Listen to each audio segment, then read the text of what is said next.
Kung sakaling mawala ang isang SSS member, sino nga ba ang unang makikinabang sa death benefit? Asawa ba, anak, o magulang? Marami ang nalilito dito, kaya sa video na ito, ipapaliwanag ko sa inyo step by step kung sino ang priority ng SSS beneficiaries. Ano ang death benefit? Unahin muna natin, ano ba itong SSS death benefit? Kapag ang isang member ng SSS ay pumanaw, may matatanggap ang pamilya niya na benefit. Depende ito sa hulog ng member. Maaari itong monthly pension kung umabot siya sa minimum na 120 contributions. O lump sum kung hindi. Bukod pa dito, may hiwalay na burial benefit na makukuha.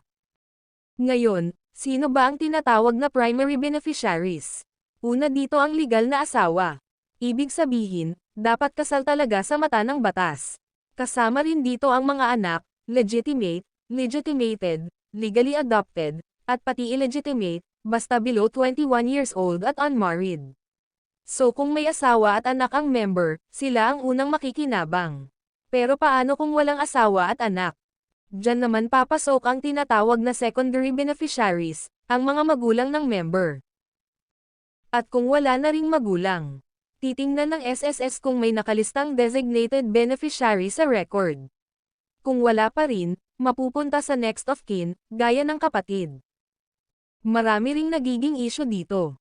Halimbawa, paano kung may legal wife at common law partner? Ang priority ay yung legal wife. Paano naman yung anak sa labas? May share sila basta mapapatunayan na anak talaga sila ng member.